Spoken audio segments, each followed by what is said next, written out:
Hi, This is Mike Edelhart. and I'm here with another edition of Inception, our podcast about beginnings of new companies, new ideas in science, sometimes a little look at the future. And today it's our fifth anniversary of doing these, and we thought we'd do something a little different. So rather than being with a portfolio CEO today, I'm here with Jenna Jung, who is our youngest member of the investment team, and I am the oldest member of our investment team, and we thought we'd have a little bit of a older, younger chat about stuff, the fund, the market, our experiences, that kind of thing. So, hi, Jenna.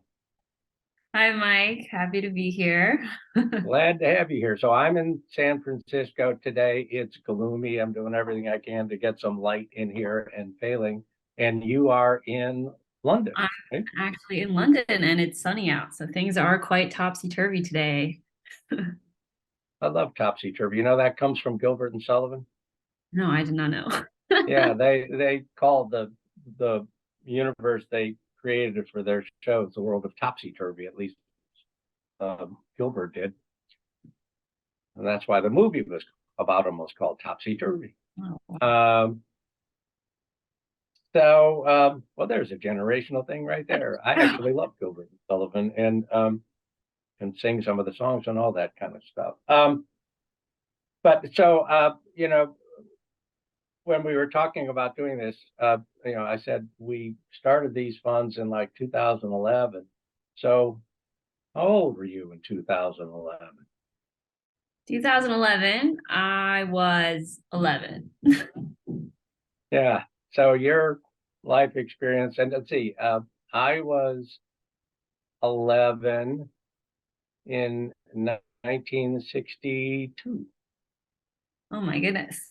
Uh, yeah, I think I mentioned this sometimes to folks. So who was president when you were born? Yeah, so when I was born, it was 2000. So I believe that was Bill Clinton. And I think And I'm of the last I'm just at the cusp of the last group of people to have been around when 9/11 happened. And that's like a big cut off generational barrier, especially in New York, since that's where I'm from. That's kind of how they distinguish who's old and who's not. uh, Yeah. and when I was born, Harry Truman was president. Wow. Just briefly. I mean, it was right before Eisenhower. And um, I was born a couple of days after Bobby Thompson shot her around the world in the first Russian atomic bomb test in the atmosphere and all that kind of stuff. And I was a grown up when Clinton happened. Yeah, a lot of that I can't remember. Can't really tell you what my working memory was like during those years. Yeah, well, that's one of the things we talk about a lot at the fund is I at least view that as a really good thing. That I try and be creative, and I really love being involved with all this new tech and all that. But in many cases, it's still not native to me because my uh, experiences were uh, uh, developed in a very different area. So, what was your first memory of like technology? What was your first device? That's a really good question. Definitely when I was a kid, it was probably like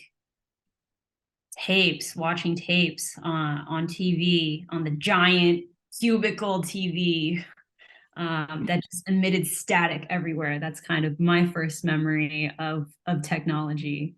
And then growing up, I was a kid and everyone had the flip phone. My first phone was the flip phone. I had this little slide up one, was not touchscreen. My parents had Blackberries, and that's kind of the generation that I grew up in.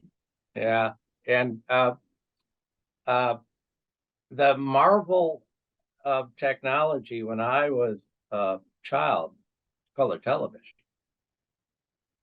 When I was a boy, TV was still black and white. It was 3 channels with the weird test pattern with the Indian in the middle, on from like 10 o'clock at night till 6 o'clock in the morning every day because nobody was broadcasting those times.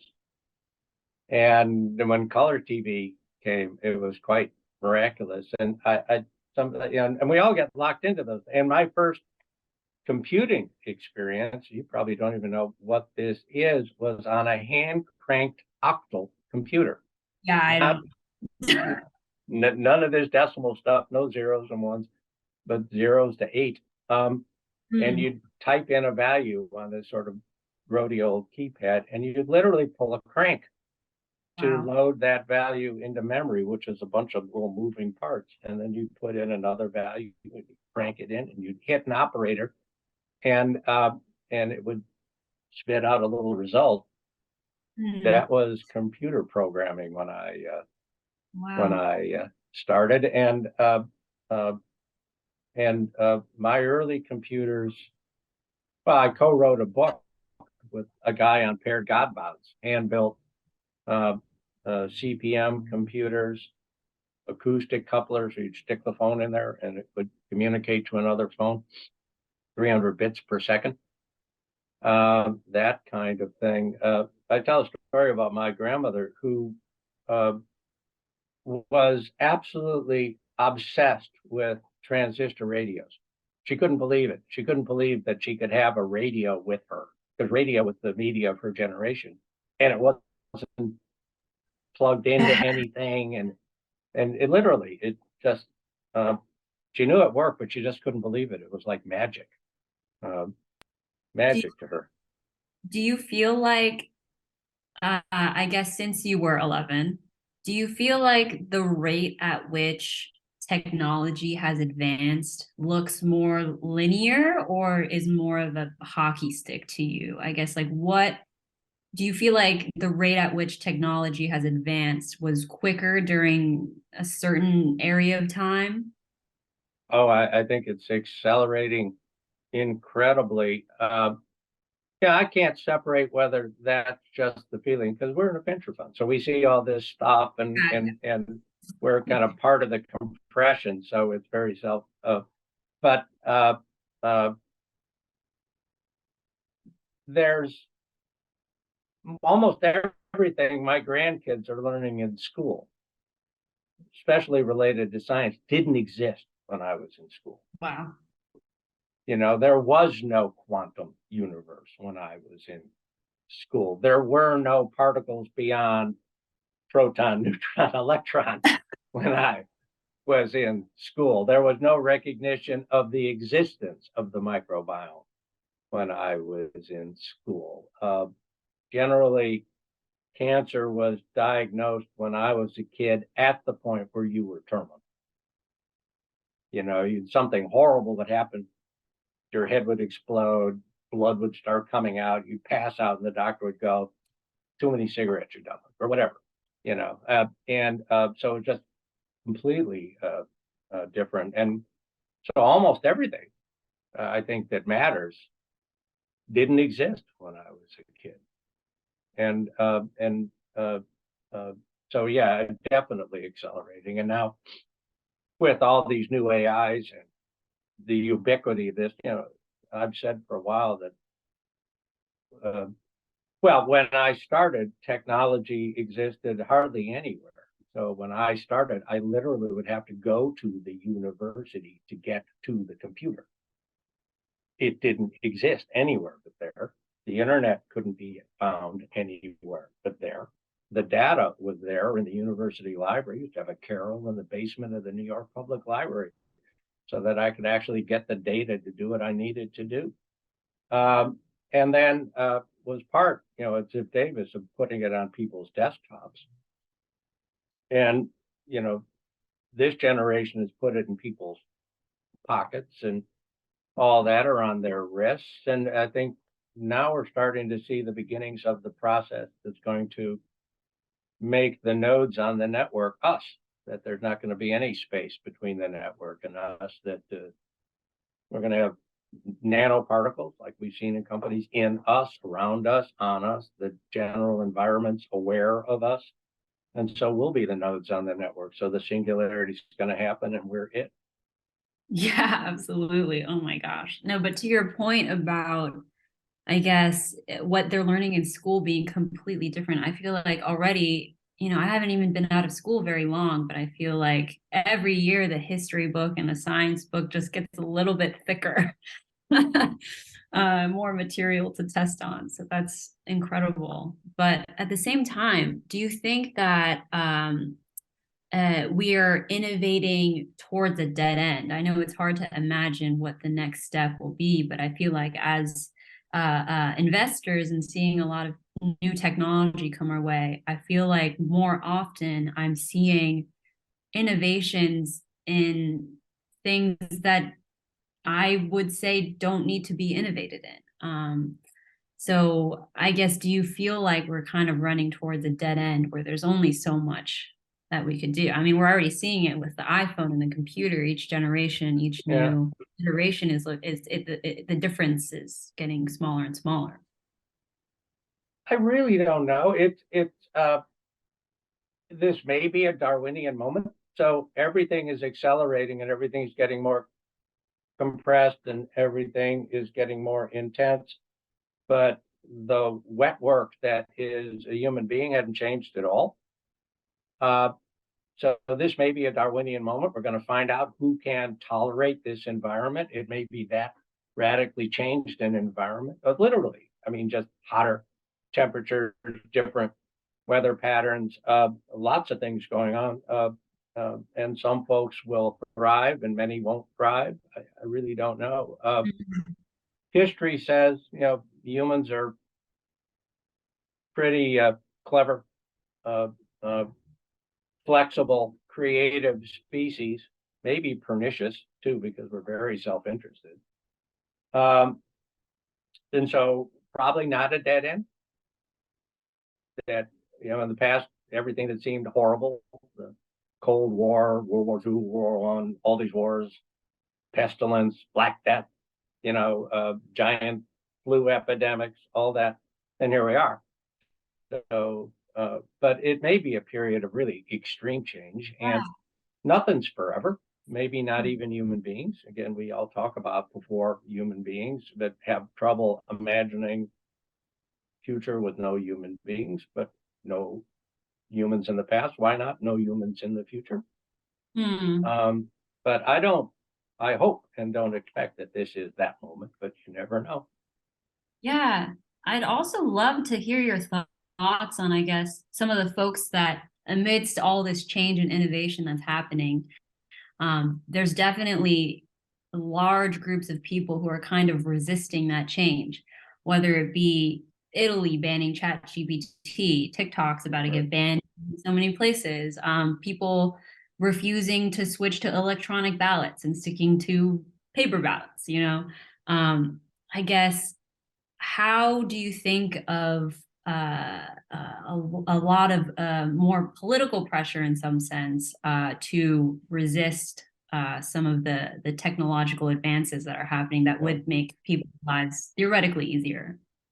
Yeah, well, and there are two sides to each of these. I mean, everything we do at the fund, pretty much everything has a real positive to it, and can be flipped over and have some negative to it. So we can help you feel better in the moment. Does that mean we can help you feel better in every moment? Does that turn you into some sort of Eloy, make me feel better again right now? Pleasure-seeking addicts in ways we can't even imagine folks being addicts right now. We can forestall disease in new ways, but does that make folks that are kind of lazy by nature, human beings are lazy, even more lazy? I can eat anything I want because there's no wonder drug, Ozempic, whatever, and all my weight will disappear. That sounds not like necessarily a positive thing, even though it's change. And so all of the things I think going on have this positive and negative. And the AI is a pretty good example of the argument that slow down, we don't know the effects of this. isn't valueless. On the other hand, well, that's not going to happen. Science never slows down, and change happens because it can happen. Change isn't positive or negative; it's just different. Uh, and uh, and so the outcomes are going to be the outcomes. There have always been Luddites. There always will be Luddites. There are always folks who stand in the way of progress, but progress never stops. In the end, people get what they want. So if the 8 billion folks on the planet want AI, they're going to get it. They may get it even if they're not sure they want it or they're not aware of it. But uh, uh, you know, I've lived my whole life on the radical edge of technology, so I can't be normal about this. Uh, I'm an uh, I love the new. I love the strange. I love emerging stuff. I love groups of folks that are committed to doing special things, and so I can't take a neutral view about it. I'm not sure if you can, but uh, this is a very tumultuous period, and a lot of folks are somewhere between concerned and scared, and they act out of those feelings. Yeah, absolutely. And so, since this is the 5th anniversary now of this podcast, I would love to ask you, since the podcast has started, so in the past 5 years, what are some of the lessons that you've learned from investing? And I guess, what do you wish for the next 5 years?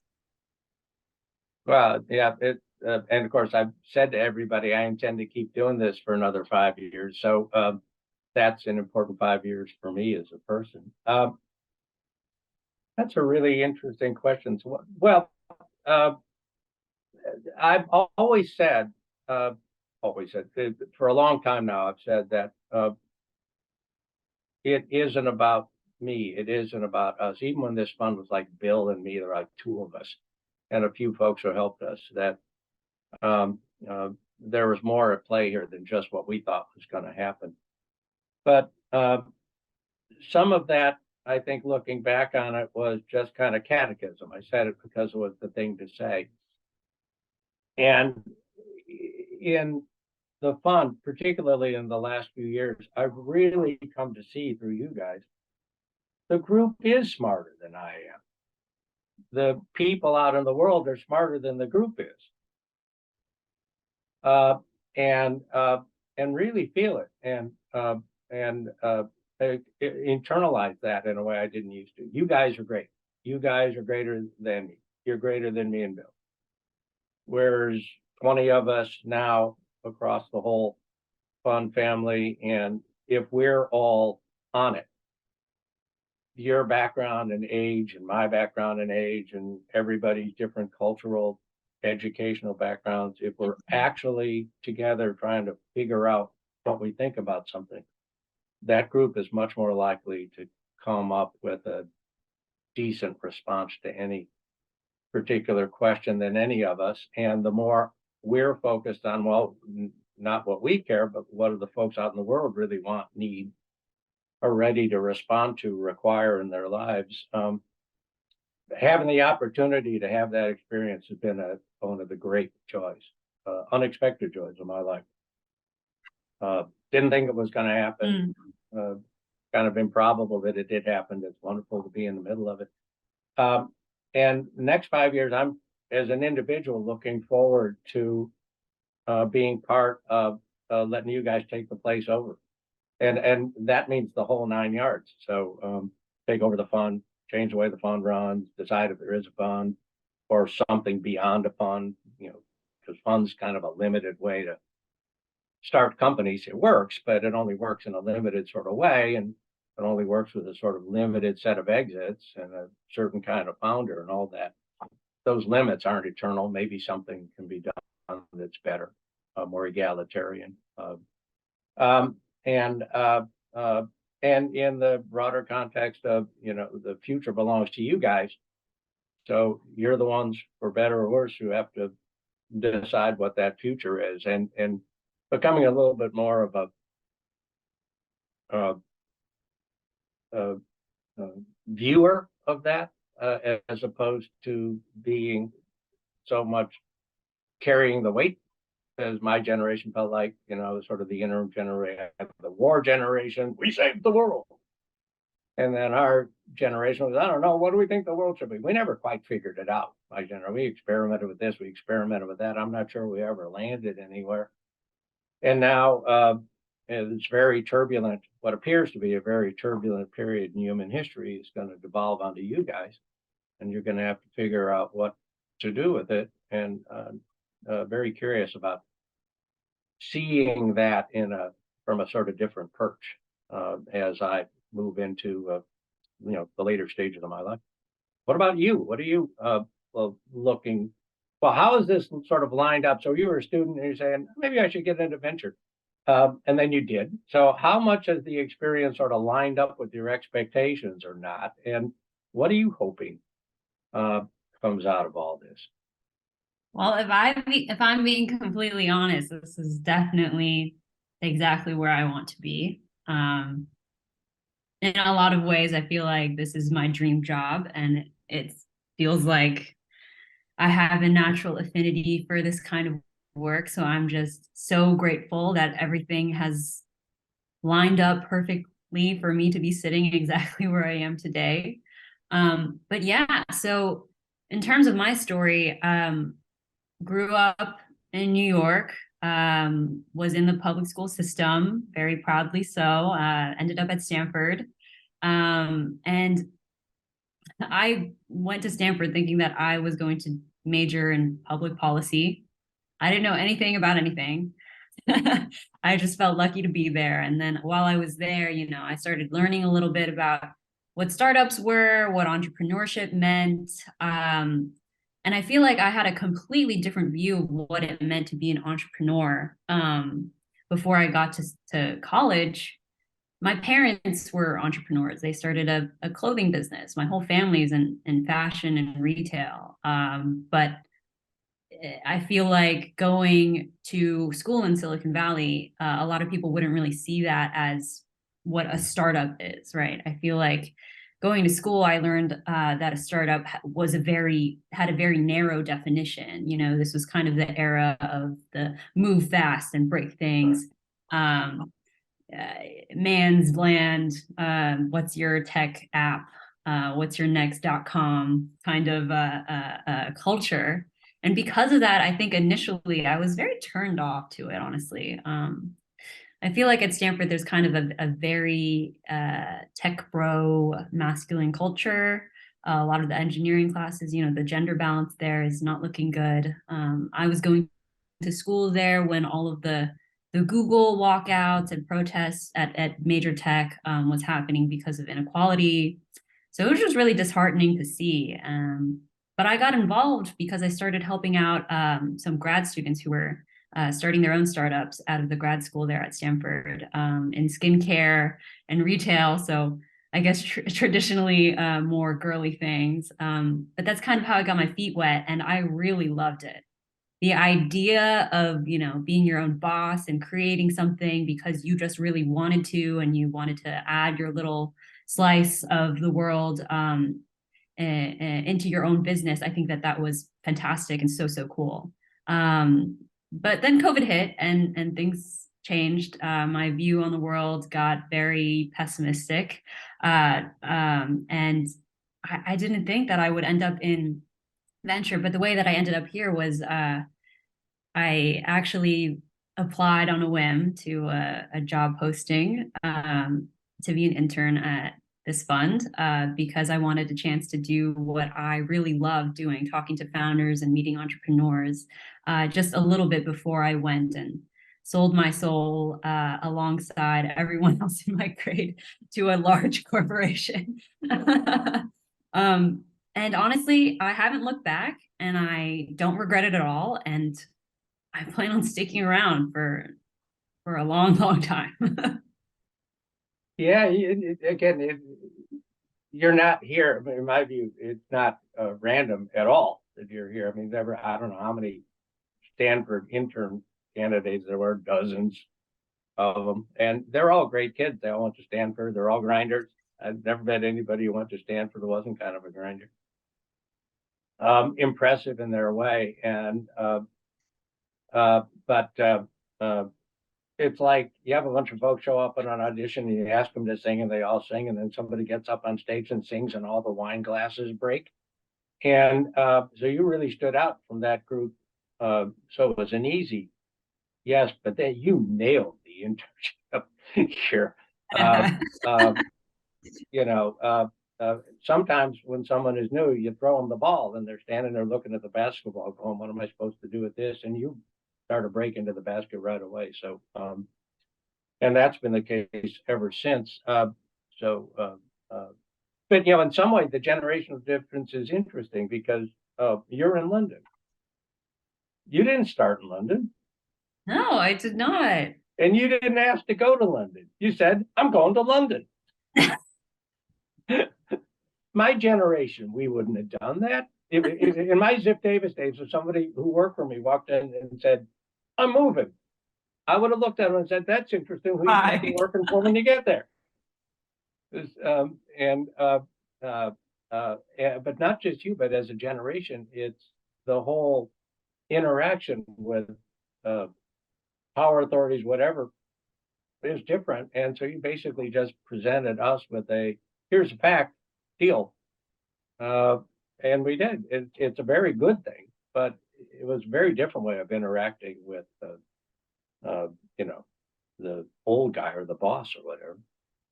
Yeah, but maybe this is just a factor of the team.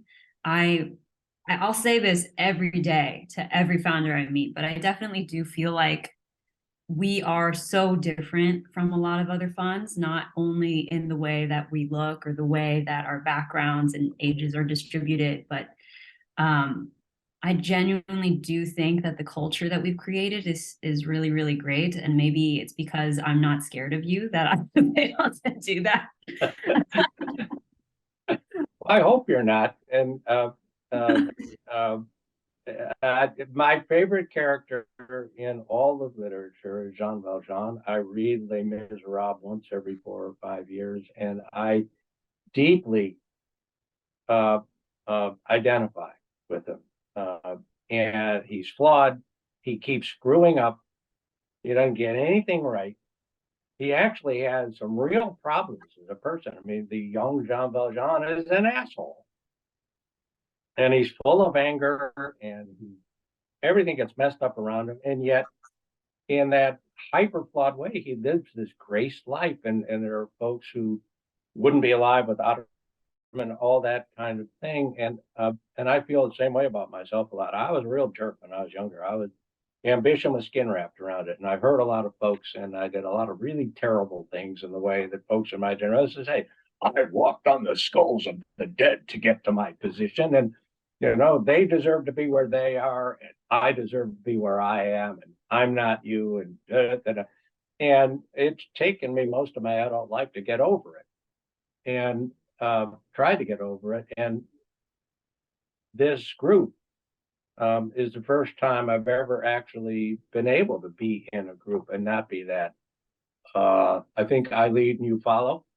Yeah. Yeah, I think so, because you know. And it's been wonderful, and really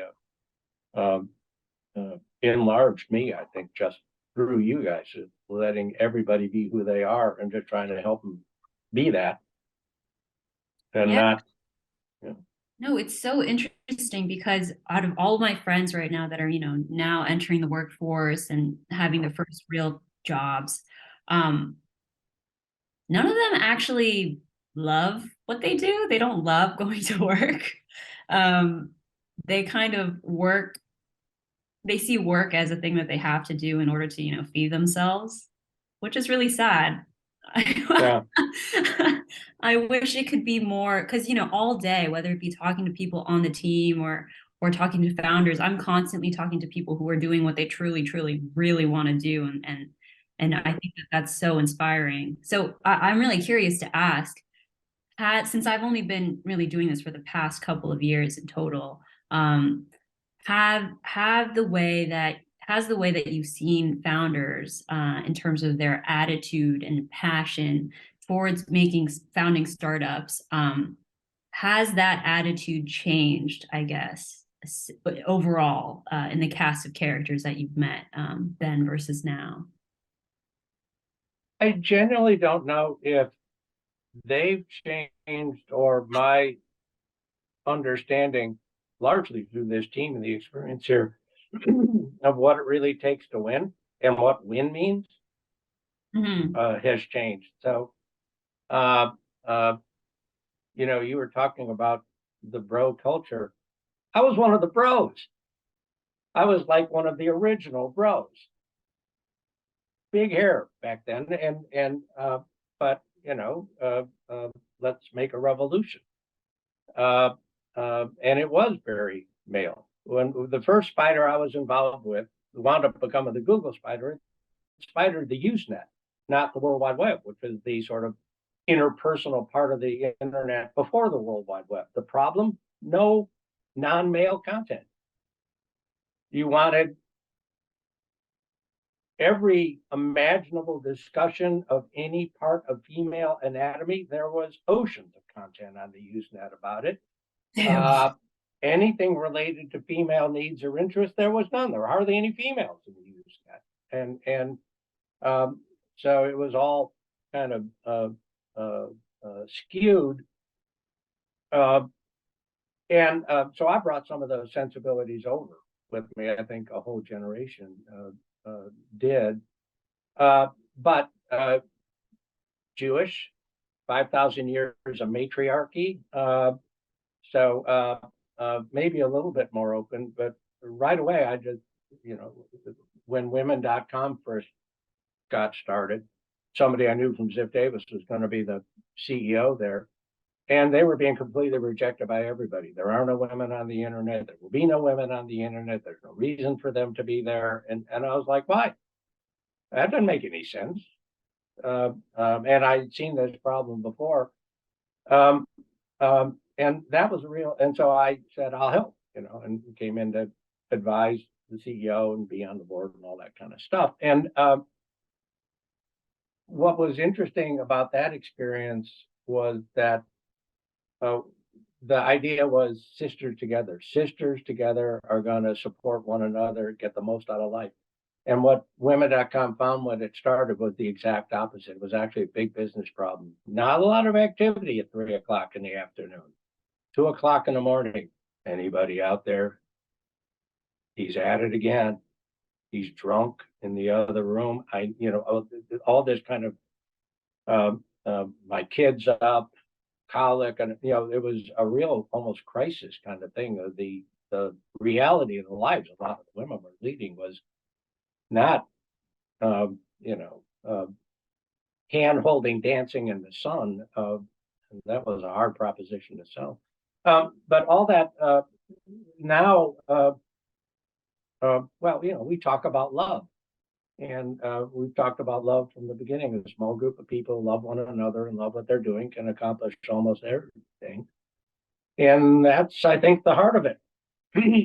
Entrepreneurs that are great love what they're doing. They're committed to what they're doing, feel it deep down inside, and they surround themselves with other human beings who love them and love this potentiality. And that's what produces the success, not the Stanford degree or the Harvard degree, not the pretty boy or any of that, and certainly not being the Silicon Valley sense of success as expressed through popular media is exactly what doesn't produce success.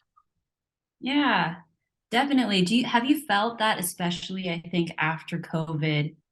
Do you see that or think that Silicon Valley is losing its power and potency as kind of the capital for entrepreneurship? Well, the numbers say for sure yes, but I don't view if you talk about things in terms of battles, then there are winners and losers. Again, I'm old, which means I remember why the U.S. was dominant. The rest of the world was bombed into rubble. That's why we were dominant for a generation. And we did a lot of the turning them into rubble, and we weren't turned into rubble, so we could help them rebuild.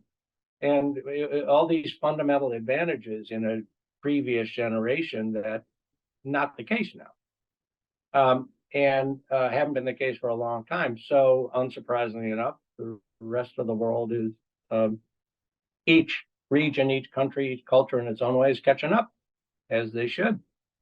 And and we're a worldwide fund for that reason. All the good ideas on Earth aren't coming out of Silicon Valley. All the people on Earth aren't like the folks in California or the U.S. And let 1,000 flowers bloom and be wherever the great ideas are. And the interesting thing for me, as I talked about a few weeks ago, is for all the stuff going on, bad education, violence, political turbulence in the U.S., big countries with authoritarian governments should be able to get more data out of their citizens and therefore have better AI. GPT came out of the U.S. again, so there's still something going on here that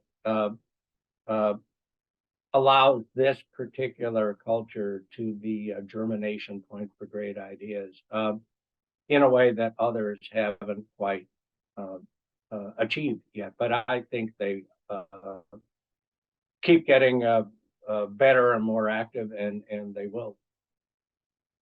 I have a question for you, and then we probably have to wrap this because we both have work to do, and folks won't sit here listening to us talk forever. But you're a young venture capitalist who happens to be female. One way to view that is I'm here to help support women. I'm a woman helping to support women. I'm in the vanguard. We've talked about the fact that the number of female-led companies, it's almost like a perfect expression of systemic bias. Yeah. There's no chance that 2% of the great ideas come from women and stuff. So none of this makes sense. So one way to view it is that. And the other is to say, I'm a venture capitalist who happens to be female, and that's utterly beside them. You don't ask Mike, are you a male venture capitalist? You're just a venture capitalist. So which of those more naturally reflects how you feel, or do you feel some other way that I just sort of don't grok yet? Oh, that's really interesting. That's a really interesting question. I think definitely I would put myself in the first box. And I think that's just because going to school in Silicon Valley and from a relatively young age, just being exposed to a lot of entrepreneurs, the venture capital culture. The first thing I always noticed was that I was the only girl in the room. And, it might not be noticeable to other folks, especially if you're a man, but definitely as the only girl in a room, it feels very strange. I would go to startup events. The way that you're talked to is different. The way that founders have interacted with me is different. I would go to events when I was in college, and I would be one of the few women there. I'd get hit on. I'm sure none of the men were getting hit on. I feel like the experience is very different, and it's hard coded that way. Recently, I went to a venture capitalist event, just a conference of some kind, where a bunch of folks from the industry met up. It looked as you would expect. I was probably younger than everyone by 40 years or so. But that being said, I definitely think that I wish that more young people had folks who looked like me to look up to, or just get some career advice from.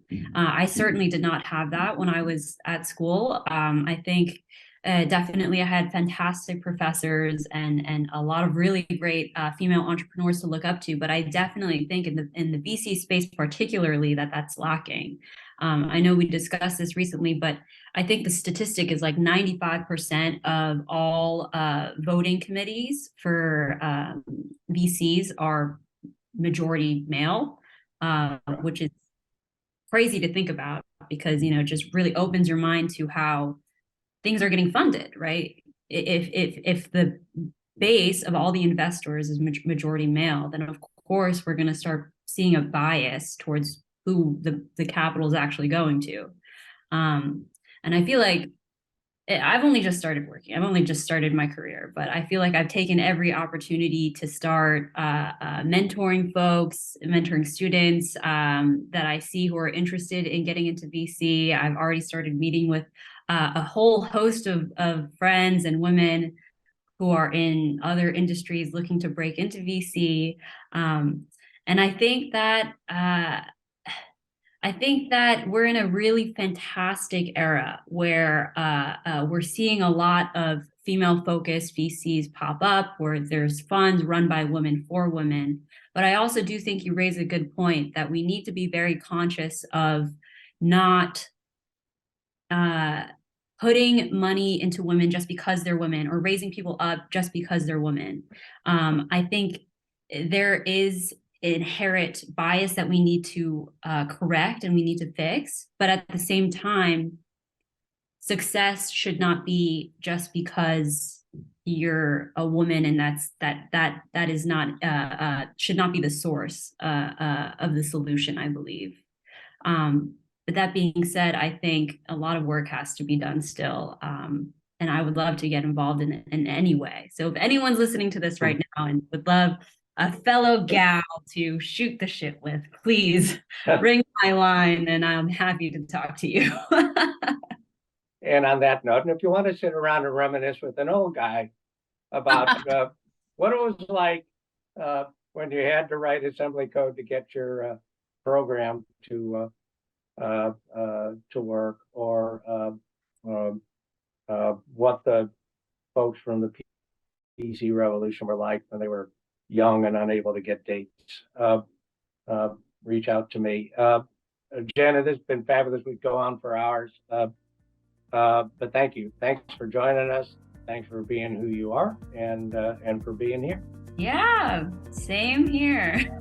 Thank you so much, Mike. This was fantastic. We'll definitely do it again.